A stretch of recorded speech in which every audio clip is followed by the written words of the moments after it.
Supreme court का सख्त warning. Ahmedabad विमान हादसे की लीक रिपोर्ट पर बड़ा सवाल। सियासत में जीएसटी पर पलटवार और तीखी जुबानी जंग। न्यूयॉर्क में फलस्तीन को लेकर दुनिया दो हिस्सों में बंटी तो उधर फिलीपींस पर टूटा मौत का तूफान। और किम जोंग उन फिर से ट्रंप से हाथ मिलाने को तैयार। दोस्तों, और भी बहुत सारी अहम खबरें आज आपके लिए। आदाब, नमस्कार। आज है 22 सितंबर 2025।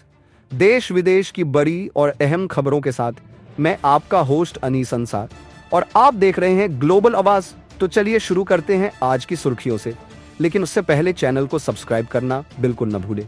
सुप्रीम कोर्ट और अहमदाबाद विमान हादसे की report leak. Ahmedabad air India हादसे की शुरुआती जांच रिपोर्ट के लीक होने पर सुप्रीम कोर्ट ने कड़ी नाराजगी जताई है। कोर्ट ने कहा कि आधी अधूरी जानकारी चुन चुनकर मीडिया में डालना बेहद दुर्भाग्यपूर्ण था और जांच पूरी होने तक गोपनीयता बनाए रखना जरूरी था। कई परिवार और पायलटों ने रिपोर्ट के प्रकाशित हिस्सों पर चिंता जताई है, क्योंकि लीक के बाद जो नैरेटिव बना वो पायलट की गलती को ठहराने जैसा दिखा। सुप्रीम कोर्ट की टिप्पणियों का मतलब साफ है, अंतिम निष्कर्ष के बिना किसी भी टुकड़े हुए दस्तावेज पर जल्दबाजी करना सही नहीं है। अब बढ़ते हैं सियासत की तरफ। जयराम रमेश का प्रधानमंत्री पर हमला, जीएसटी पर आरोप। कांग्रेस के वरिष्ठ नेता जयराम रमेश ने प्रधानमंत्री पर सवाल उठाए कि जब वे गुजरात के मुख्यमंत्री थे तब जीएसटी का विरोध करते रहे और बाद में प्रधानमंत्री बनकर वही जीएसटी अपनाने का श्रेय ले रहे हैं। उन्होंने कहा कि 2017 में लागू जीएसटी पर पहले कांग्रेस ने भी आपत्ति जताई थी और इसे गब्बर सिंह टैक्स कहा गया था, और आज यह बहस फिर से तेज हो रही है। जयराम रमेश का आरोप है कि सरकार ने समय रहते सुधार नहीं किए और अब नेक्स्ट जनरेशन जीएसटी को आत्मनिर्भरता से जोड़कर प्रचार किया जा रहा है। यह दलील सिर्फ राजनीतिक बयान नहीं, बल्कि अर्थव्यवस्था पर लंबे समय तक असर डालने वाली बहस का हिस्सा है। अब नजर डालते हैं अंतर्राष्ट्रीय मंच पर। ब्रिटेन की चेतावनी और वेस्ट बैंक पर कब्जे का खतरा। ब्रिटेन की विदेश मंत्री ने इसराइल को साफ चेतावनी दी है कि वेस्ट बैंक के हिस्सों पर किसी भी तरह के कब्जे को बढ़ावा देना गंभीर नतीजे ला सकता है। हाल के दिनों में ब्रिटेन, कनाडा, ऑस्ट्रेलिया और पुर्तगाल ने फलस्तीन को मान्यता दी है, जिससे क्षेत्रीय राजनीति में हलचल बढ़ गई है। इजराइल की सरकार इस मान्यता का कड़ा विरोध कर रही है और इसे आतंकवाद का इनाम बताती रही।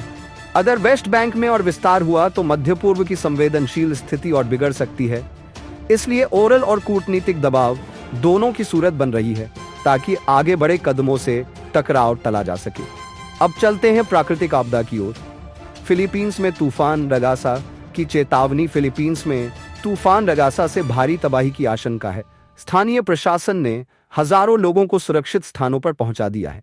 तूफान की रफ्तार 230 किलोमीटर प्रति घंटे बताई जा रही है और इसके कारण 3 मीटर ऊंची लहरों, बाढ़ और भूस्खलन का खतरा है।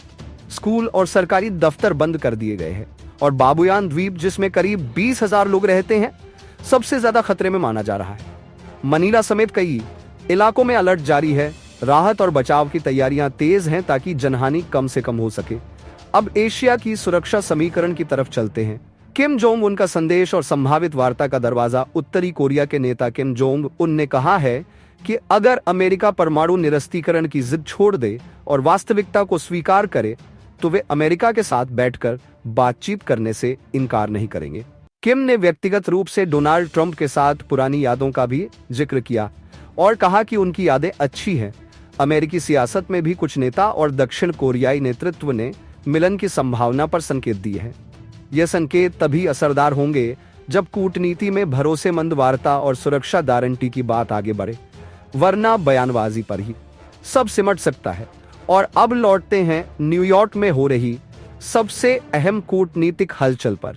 न्यूयॉर्क में गाजा पर यूएन शिखर और 2 राष्ट्र समाधान। न्यूयॉर्क में फ्रांस और सऊदी अरब की पहल पर गाजा और फलस्तीन के भविष्य पर एक अहम शिखर सम्मेलन होने जा रहा है, जिसका मकसद 2 राष्ट्र समाधान को फिर से गति देना है। हालिया दिनों में कुछ प्रमुख देशों ने फलस्तीन को मान्यता दी है, जिससे वैश्विक दबाव बढ़ा है, लेकिन इजराइल और उसके कुछ सहयोगियों ने इस बैठक का बहिष्कार कर दिया है।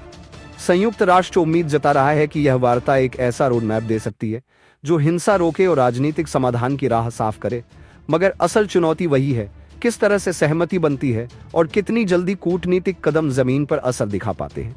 अगली खबर देखिए। मध्य पूर्व से एक बड़ी खबर।